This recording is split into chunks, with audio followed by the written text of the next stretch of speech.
Europe 1, 7h39. Thomas Soto. L'édito politique d'Antonin André. Bonjour Antonin. Bonjour Thomas. On l'entendait dans le journal de 7h30 avec Marion.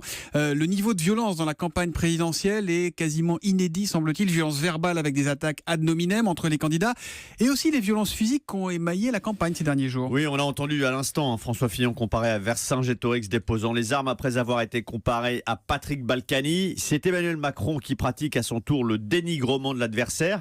Et c'est vrai qu'on a connu pire dans cette campagne. On se souvient de la gifle reçue par Manuel Valls pendant la primaire, les œufs reçus en plein visage par Emmanuel Macron et lancés sur François Fillon. Sans parler des enfarinages, la violence en fait, elle est omniprésente, elle est partout, jusque dans des menaces de mort adressées à des journalistes, à des magistrats, à des collaborateurs du président de la République.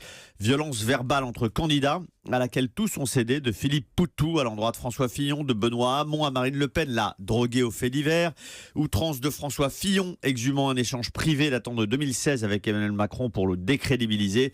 Violence, dénigrement, outrance, ou comment transformer les indécis en dégoûtés qui, le jour du vote, préféreront s'abstenir. Alors évidemment, on oublie vite avec l'actualité dans la politique, mais est-ce qu'on a déjà connu cette violence dans une présidentielle ou est-ce que c'est vraiment inédit, Antonin ? Alors ce qui est vrai, c'est que la conquête du pouvoir engendre nécessairement des dérapages, des attaques. Souvenez-vous du vieilli, usé, fatigué de Lionel Jospin en 95. À l'époque, on avait considéré ça vraiment comme l'ultime transgression. Les boules puantes, les affaires, c'est vrai que c'est un classique. L'affaire Schuller-Maréchal qui avait atteint Édouard Balladur en 95 ou les prêts accordés à Nicolas Sarkozy pour son appartement de Neuilly. Mais cette fin de campagne tourne à la violence généralisée et c'est une première. Et cela peut avoir des conséquences au-delà de l'élection parce que comment rassembler, comment apaiser quand les candidats à la présidentielle se livrent à des combats de rue, sans parler de la remise en cause des institutions par les uns et par les autres, la justice, les partis, l'Europe.